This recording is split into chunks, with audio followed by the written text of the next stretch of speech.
Kumland and Ablat Gemara. We are up to the Mem Hey in Sefte Kiddushin.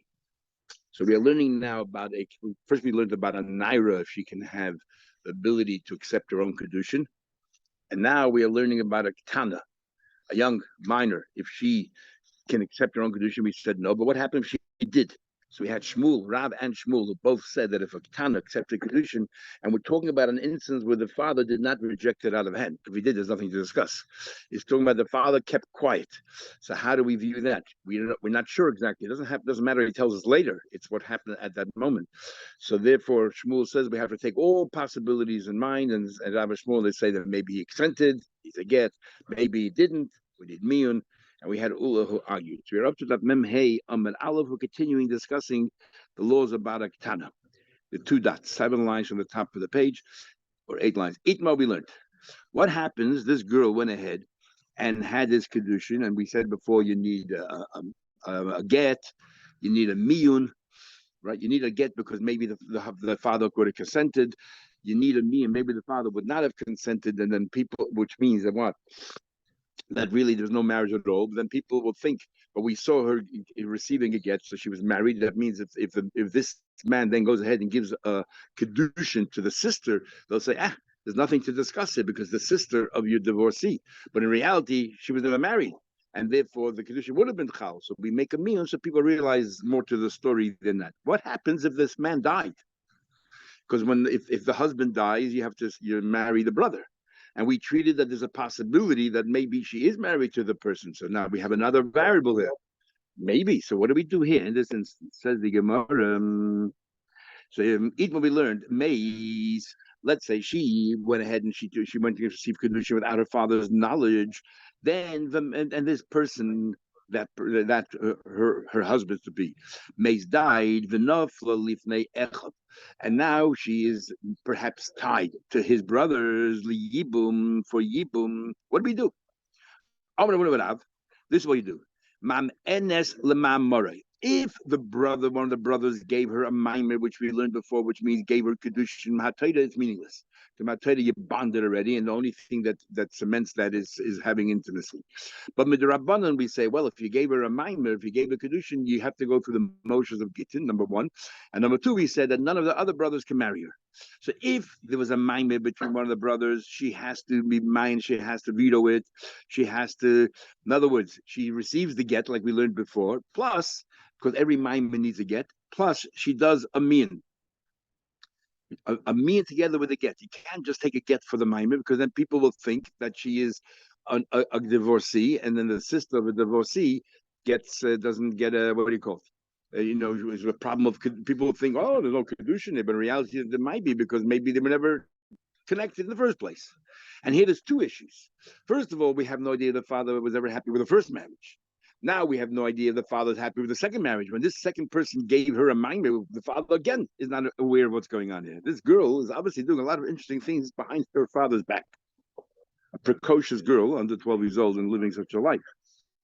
But the Eina Mamen is Lizikasa. Let's say none of the brothers gave her a maimer, just the etzim inyan of being a yavam. Then there's no need to give a get. The second person doesn't give a get. All they have to do is give a chalitza, because maybe she was married to the brothers. Give her chalitza, and for chalitza, you don't have to give me. We're not worried. Now, why aren't we having the same worry? If people, you know, marry the sister of your chalitza either. So if they see a chalitza, they'll say, oh, if he went ahead and gave kedushin to the sister, nothing happened.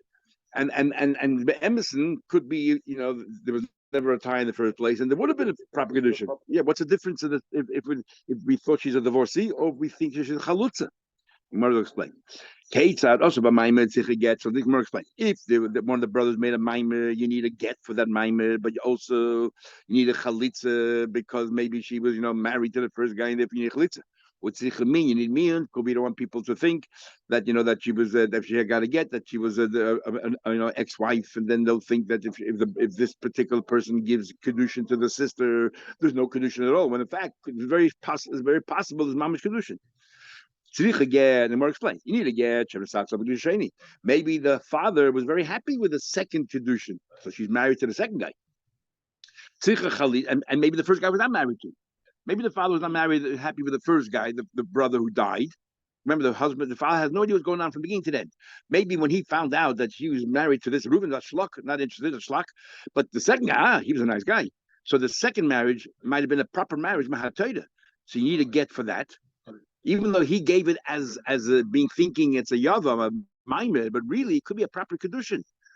Why? If she was never married to the brother in the first place, the first brother, then she's a pnuya, and the second is kedushin. He gives a ring. That is kedushin. But we say to him rabbanan because mahatoida at this stage all you need is be you're already tied. But if she was not married to the first guy, this is mamish kedushin. So you need a get. And shema nisratza of kedushin sheni. Tzricha chalitza. You need chalitza because shema nisratza of kedushin. Maybe the father was happy with the first kedushin and he died. Now you need a chalitza mahatoida. And tzricha mian, you need mian. Maybe there's never a marriage yet, but people think that she received the get, so she's a divorcee. And then if her sister gets engaged to this guy, they'll think that there's no engagement, when in fact there is. So you need all three things. The yainu ain't kedushin types of ma'achaysa. But loy asa b'maimer, if there was no maimer, if none of the brothers, the second brother, none of the brothers of the deceased gave a maimer, then ain't it tzrich ela chalitza. Then you need a get for the first one. You need a chalitza for the second one. Mayam, but what are you going to say? You get a chalitza to buy nami min. You should also have min from his brothers. Because Shema Yom ain't kedushin types of ma'achaysa will say, oh, that she's a sister of a chalutza. They'll think that there's no kedushin over here, but in fact, maybe she's not a chalutza. Maybe there is. Not worried. Because hakol yodim achayis chalutza derabbanan. Everyone knows that the sister of chalutza derabbanan. That means even if it's true that she's a chalutza, even if it's true, if you gave kedushin to her sister, mahatoida, it's valid kedushin, and you need a get. Everyone knows that. So nobody's gonna say, there's no kedushin at all. The sister, or her sister was a chalutza, gave it to the sister. There's no kedushin. Everyone knows that the kedushin is still chal. Because the Isa of Chalutz is only with the Rabbanon. Rebbe told us that if the sister of a divorcee gets married to that person, but the Isa has no marriage here. So don't talk about it. That's why we're all worried. Oh, but Chalutz is only with the Seifin, it's only with the Rabbanon. There were two people. There were two people drinking wine, two tzitzife under a hados tree. And it's under a rubbish tree. But bubble. So we're learning about Rabbis right here before Sukkot. Yeah, which is the kind of a Rabbis, the apostle one. Yeah, the one with without the teeth. Yeah, with the teeth and all that. And round, tzipeh bubble. So you have these Arava tree.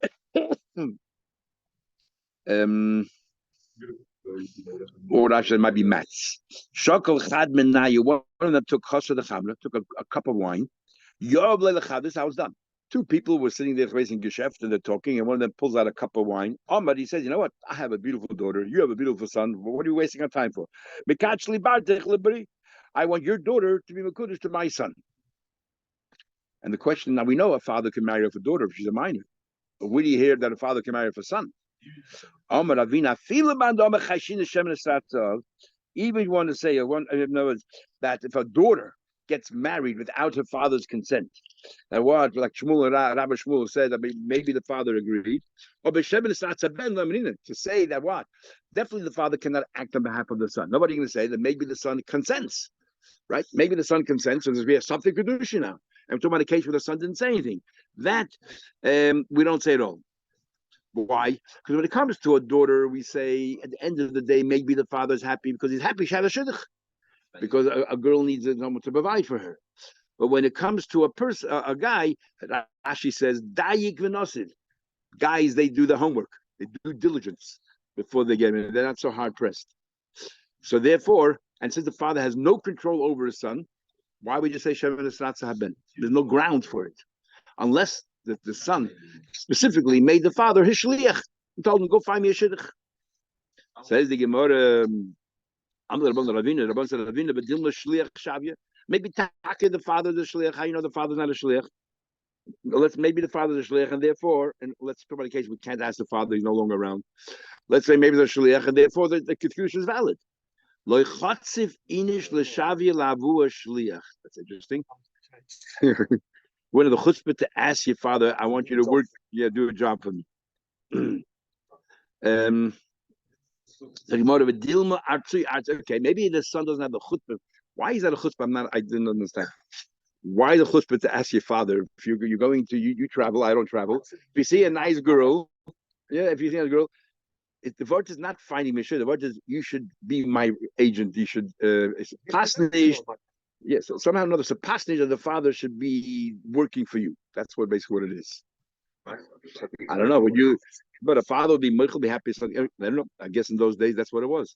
So maybe with Dilbar, I'd say, maybe the son was telling his father, oh, I need a shidduch, I need a shidduch, and the father on his own right, his own volition, decided, you know what, this girl, we had din order, we had all these dinim that you can do, and it's a schus. Once the kid established, he's mamish desperate to have a shidduch. It's a schus, a nice girl, so why not? So and Zochel is the fun of.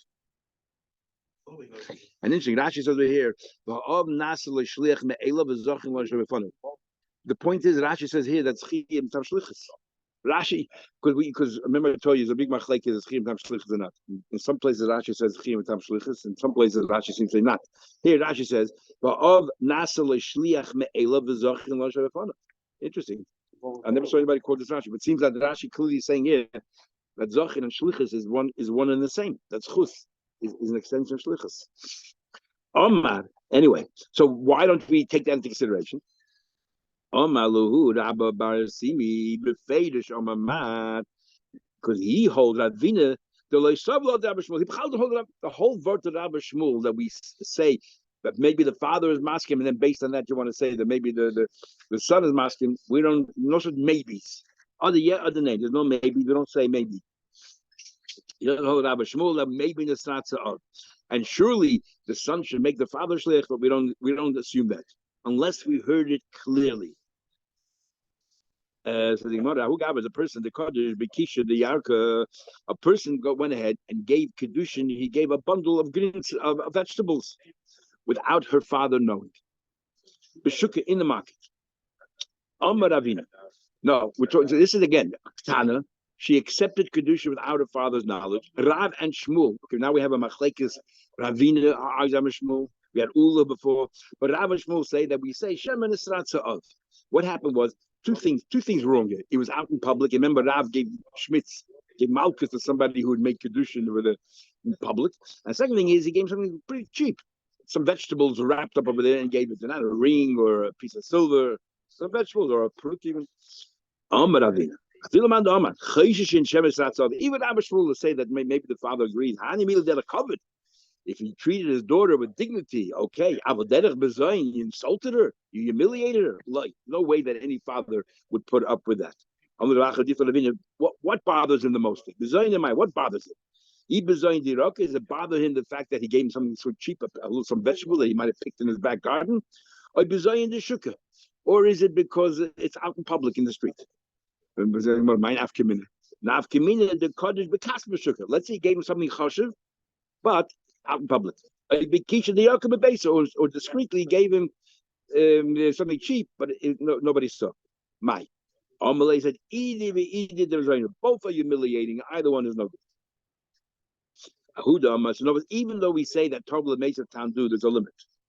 You know, we have to respect someone and give them the due dignity. Very interesting discussion here. I'm sure this happens in many instances. The father said, I want our daughter to marry my relative.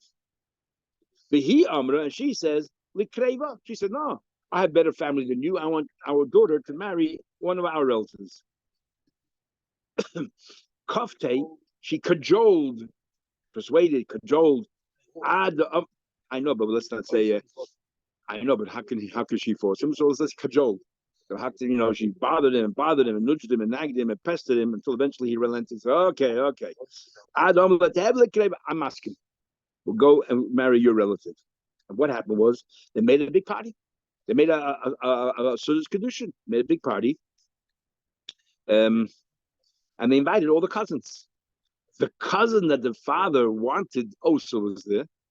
And obviously the cousins also wanted this girl. At the middle of the party, while they're all eating and drinking, came along the father's cousin, the Igra, up somewhere in the attic, got the girl alone, the Kala alone, the teacher, and gave her Kedusha, and she accepted it. In other words, nobody ever asked her what her opinion is, obviously, and then she accepted it.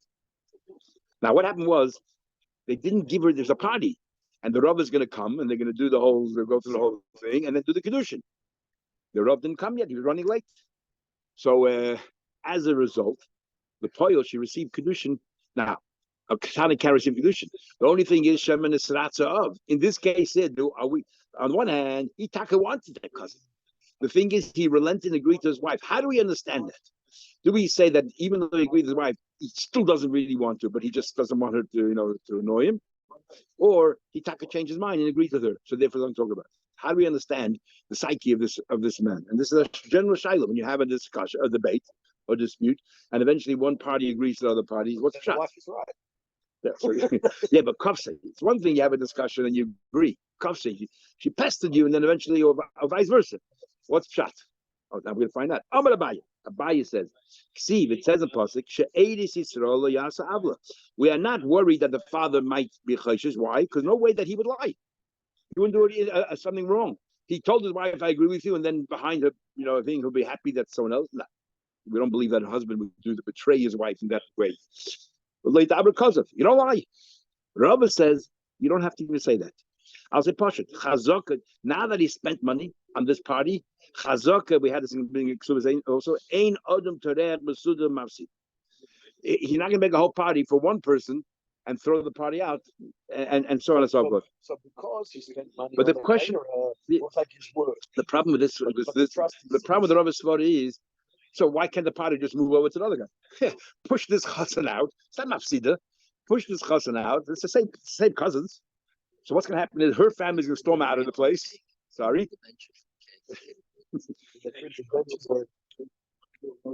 I once saw a video a few years ago where there was a name calling of you ever saw that video? Yes. So the father told the male, whatever it was, yeah, and suddenly her whole family screamed out the other name, and you hear both families screaming. So I'm just trying to picture this chassan here. They're all came in for the chassan from their side of the family. Suddenly you pick up the chassan, you toss them out, you bring the other chassan from the other family, you sit them down here. I'll tell you what's going to is because everybody's going to pick up the plates of their pies and throw it at each other. So at least that we trust him because we spent money on the caterer already. Therefore, he's not going to waste his money. But to trust him on his words and his wife. That's what Abaye says that once a person, they're actually arguing the psyche. According to Abaye, once you agree to your wife, even though you say, that's it. You mask him. You don't go back on your word. Robert said, "No, even not. Even Bashas might say, you still don't want it." Exactly. So you put your money where your mouth is. Let's say there was no party, or there was no tircha. There's no tircha, no money, whatever it is. Interesting. Anyway, I was thinking about it further. Now, here's another thing. Let's say, now we learned also in Mark Subas that the father, once he gets her engaged, he's still in control about the chuppah. Because the day of the chuppah, she works, because her maisi there belongs to the father. The day of the chuppah, she has to give up a few hours to get married. And therefore, the father's in control. He can decide when to have the chuppah. So what happened the following? The father's the one who got her engaged. And then they didn't make up a time for the chasna. He went overseas and she wants to get married already. She decided to go the next step and have the chuppah without her father's consent. How do we understand that? The father agreed, not agreed, he made the Kiddushin. Can we assume that he's happy that she's getting married, or no, he wants to bide his time? No, he just wanted Kiddushin to make sure that she has a chassan, they're tying together, but he doesn't think she's ready yet to get married. How do we understand? Amar Rav says, if the husband is a kohen and she got married, she can eat truma. Why? Even though the father didn't agree, because we assume that once he got married, I'm sure if he hears that she got married, he'll be more than happy. He might be a little upset that he wasn't invited to the chassan when he missed it. Yeah. Unless the father Mefedish comes and is moiche, we'll assume that he's happy. I mean, you have just to put ourselves in the minds of these people in those days, how they thought, I think they think very different than today.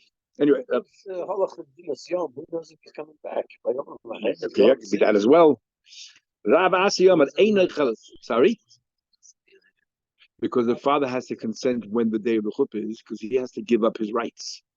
Because the chuppah, you don't work. And he owns the ma'aseh of the daughter until she actually, even while she's Mekudesh, until she's Mekudesh, she's still his. Remember, that's why before we said your father has to be, because Kiddushin, you're leaving your father's shus and so on and so forth. So the Basi says, no. Maybe the father will be moiche. Rav Asi says, no, there's a good proper chance that he be moiche, and therefore we're not going to rely on it. How you do? There's a story, and the choshla Rav Rav Asi. Rav didn't even pass him like himself. He was machmir like Rav Asi, and he did not allow her to eat truma because maybe the father won't consent. Rav himself is moida that even though we say could be the father agrees that she can eat truma, but if she dies right then and there, the husband doesn't yashna. It's time to the sasa. If you believe that the father would agree that she should get married, then he should be yashing her as well. She makes in a yasha. Why? When it comes to truma, if you remember, she's entitled to eat truma the moment they got engaged. It's only with the rabbanon, and we had two reasons before. Because you might bring to the family, or the other reason Chashin was simple that maybe some kind of move. So only a chash rabbanon. So Rav says in that instance she can start eating truma already because probably the father. But when it comes to Yerusha, he has no rights yet. Which could be cheskes marei? Says the Gemara.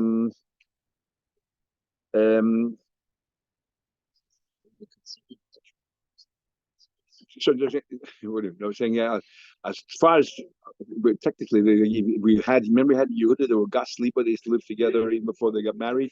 So even if you remember they were very Yehuda was different than Galil. In Galil they were a lot firmer than in Yehuda in that respect. What happens? Okay, that's talking about the father went overseas. Again, we're gonna have an argument now. Very interesting, the whole Gemara in the psyche of a person. What if the father was here? There's nobody asking permission. They got engaged, and after a while, the she and him decided they're going to elope. The father was here; they didn't ask permission. What happens then? And the father's quiet. How do we understand when the father finds out that they got married? Chuppah. How do we understand his silence? Now, when he's away, he doesn't talk about it. He's not here. The question is, what's he do when he comes back? Now he is here, and he decided to elope in town. They got married. Has he protested? No, he protested. Don't talk about. He didn't protest. How do we understand? How do we interpret his silence? They got engaged with the father's obviously knowledge, but she got married without the father's knowledge. But the father is here in town. In this case, the father's silence means he's furious. And Rabbi Abba says, yeah. He says, even Rab, the Amma generally says that Chel, we assume the father is happy. He's not around, he understands. They were impatient, maybe the father's not coming back. Okay, now the late, the father's in town, he didn't talk to him. You know why? He's words cannot come out of his mouth. He doesn't know how to express the word. He is furious. He's boiling mad. Rav Yimir bar Abba Amar, no, Oichelis. Rav Yimir is a pufaket. She can go ahead and eat truma according to everybody. I feel Rav Asi. The Amar says, Ein Oichelis, Hasmu, Shema Yava V'Yimcha. What are we worried about? The father might come and be upset why you got married. Aval Hacham is a Shasik when he found out and he said nothing. He's very happy. He's calm. He's calm about it. A little bit hard to understand. You're there. They didn't invite you to the chasa. They didn't invite you to. You won't be belated. Okay, you're right. No more school fees, nothing else. Talk about a kind here. Considerations for a big tax. You remember we learned about being time there in faces, but the dowry, that. The father had discussed to sell off his daughter as a homo. It tells us how poor he must be. Exactly. Tell you about it further. Okay. Again, they're arguing the psyche of a person. This is a very interesting Gemara here. So that's something halacha more how we interpret a person's reactions. Okay, what happens? Niskacha shalayla dasavir, v'nisa shalayla dasavir. Let's say she got engaged without her father's knowledge, and she got married without her father's knowledge. So nothing with the father. Comes along, and the father's here. Not away, your father's here, and did everything behind the father's back. Says the Gemara, Rav Huna says, Rav Huna says, that what? That she can eat. She can eat truma. The father knows nothing, she can eat truma. Says the Gemara, sorry? Now, she hasn't found out at all, and later on he found out he's quiet. So Rav Huna says he can eat truma. Now, this is modern. Before Rav Huna said, the father got her engaged, so the father was happy. We know that for a fact. And then they got married without the father's knowledge. So Rav Huna said, no, you cannot eat truma. The father's burning mad. And yet the father knows nothing. He got married, engaged to a guy, I have no idea what it is. Go for it. What's the logic in that? Says the Gemara, Kan Rav Huna, sorry, Avia Kan, the father said, Rav Huna Chelas, Avia Rabba Ein Chelas. Avia says he can't eat. Omar Rav Ula Had Rav Huna Kichemetz L'Shnai, like vinegar to the teeth. It's so distasteful. Look, Oshali Nine, like smoke to the eyes. What's going on here? Hashta Mahosam the Kedusha the Raisa. Mother before. With the father married off his daughter, Mahatoida, she's engaged to this guy. No, what did she do wrong? She went to the chuppah without his knowledge. You, Rav Huna, says, no, don't eat truma because maybe he's fuming. Amrid loyach, can I eat truma because maybe he's upset. Hacha, over here, you went ahead, you got engaged, you got married without his knowledge, and Koshkin, you don't think he'll be upset? What's going on here? It doesn't make sense. Need indeed with Talmud, says Ula. I think that Rabbi Bar Abba, who is a student of Rav Huna, makes more sense. Tesa asks, no, Rabbi Bar Abba was actually a friend of Rav. So he says it must be two Rabbi Bar Abbas. Omar Rava says, no. My time with Rav Huna, I can understand the logic of Rav Huna. It's worse when the father did part of it and you kept him out of the next part than when your father was not involved at all. And why is that? Because the father was there, saw that she behaved as if she has no father, and he made no comment. Then we can say that the father's not interested. You do what you want, leave me out of it. There, the father took an interest in his daughter. He married her, he got her engaged, and you kept him out of the loop for the chuppah. That's maybe much more infuriating than you did everything on your own, as if you're behaving as if you have no relation with your father. Maybe Taki don't.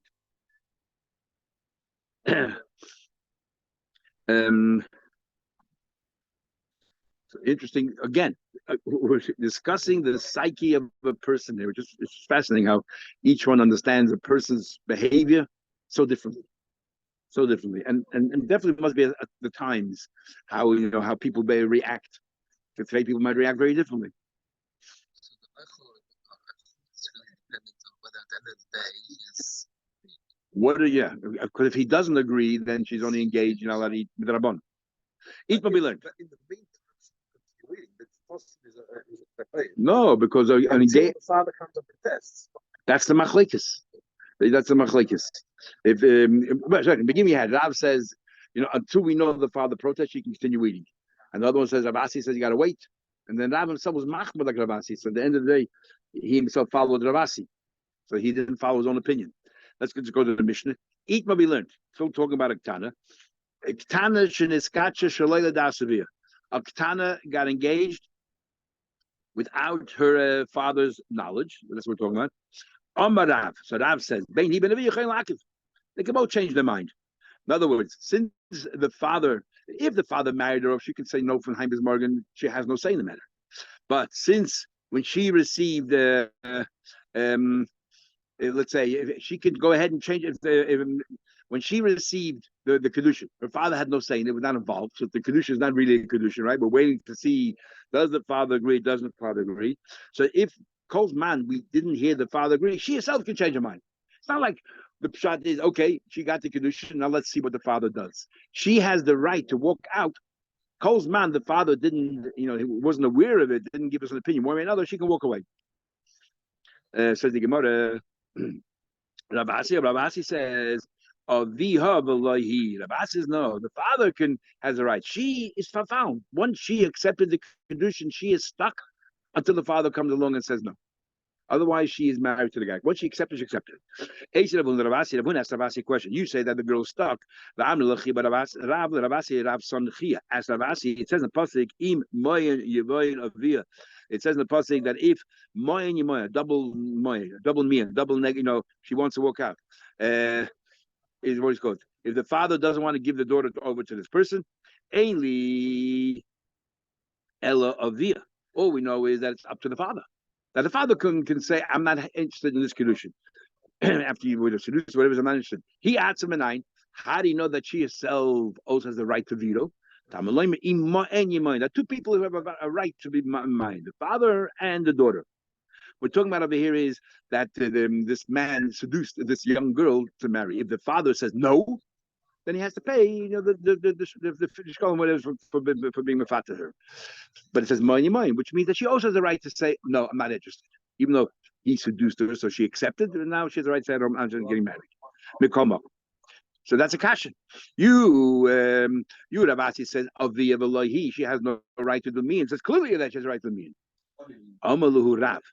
Rav said to Sanchia, or Rav said to Rav Huna, don't go after something a pshat that's not necessarily that's a pshat in the Braisa. What do you mean? Rav Asi can answer. We're talking about going shepit l'shloshim. We're not talking about a case where he seduced her in order to get married. So you're saying since she accepted the marriage, and yet the pasuk, yes, it says over here that the daughter also can walk out. No, it's talking about he seduced her. They just had nus, nothing to do with marriage. And then afterwards, she could say, "I'm managed to get married with you." If Sachakel all of us is nus, need a pasuk to say that she's not interested. There's nothing to talk about. Nobody's talking about marriage. And so, what do you need to tell me? The father or the daughter can say, "When I'm interested." Why would you think that they're married? That you need to tell me that they can walk out of them? They have to walk out of. If he Sachakel just znus, what's it to walk out of? The pasuk is not trying to talk to you about marriage here. The Mishalim can ask him if the father daughter says we're not interested in turning this into a marriage, pay the knas. That's the chiddush of the pasuk. Not the chiddush pasuk not to say that they can walk out. There's nothing to walk out of. The chiddush pasuk is that if they don't accept his proposal, they have to pay the knas. Because the Gemara. So there's no kasha on the Ravasi, nothing to do with marriage. Ravasi said that only once she accepted the engagement, only the father can veto, according to Ravasi. Oh, but Rabbi Yisrael said, if so, Heinz actually have a Bryce supporting it. It says in the pasuk, it says in the pasuk that if a person seduces the girl, and then like what? If they married, said you pay her the dowry and whatever. Kiddushin. Now what? It says that what she needs Kiddushin, the im pita, and you need Kiddushin. Now what do you Kiddushin for? If the one night stand was l'shem Kiddushin in the first place, what do you need the Kiddushin for? Is Araya he seduced her? It was nus. The pasuk is talking about nus, and the Kiddushin is talking about afterwards. Forget is that Ayit Ravasi. We're not talking about Kiddushin. It's talking about nus. And the Kiddush is that if they say no, they have to pay the knas. Im pita l'shem Kiddushin l'amali. Is that Araya? We're not talking about Araya. Even if she accepted the Kiddushin, but the pasuk might be saying is, but now she needs her father's consent. No raya, one way or the other. See you tomorrow in Mitzvah Shem.